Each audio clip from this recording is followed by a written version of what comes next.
ಆತ್ಮೀಯ ಶಿಕ್ಷಕ ಆಕಾಂಕ್ಷಿಗಳೇ, ತಮ್ಮೆಲ್ಲರಿಗೂ ಸ್ವಾಗತ. ಮತ್ತು ಅತಿಥಿ ಶಿಕ್ಷಕರೇ, ಮಕ್ಕಳ ಗುಣಾತ್ಮಕ ಶಿಕ್ಷಣ ಮತ್ತು ಶಿಕ್ಷಕರ ಸಮನ್ವಯ ವೇದಿಕೆ ಇವರಿಂದ ಮಾನ್ಯ ಆಯುಕ್ತರು, ಶಾಲಾ ಶಿಕ್ಷಣ ಇಲಾಖೆ, ಸಾಕ್ಷರತಾ ಇಲಾಖೆ ಇವರಿಗೆ ಒಂದು ಲೆಟರ್ನ ಡ್ರಾಫ್ಟ್ ಮಾಡಿರ್ತಾರೆ. ವಿಷಯ ಬಂದುಬಿಟ್ಟು ಅತಿಥಿ ಶಿಕ್ಷಕರಿಗೆ TET ಕಡ್ಡಾಯಗೊಳಿಸುವ ಕುರಿತು ಅನ್ನೋದ್ರ ಬಗ್ಗೆ.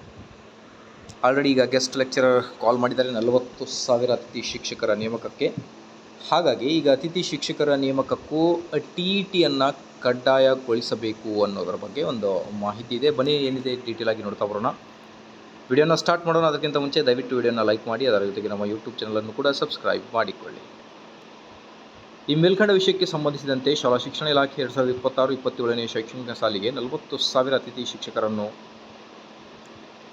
ನೇಮಕಾತಿ ಮಾಡ್ತಾ ಇದೆ. ಹಾಗಾಗಿ ಅತಿಥಿ ಶಿಕ್ಷಕರ ನೇಮಕಾತಿ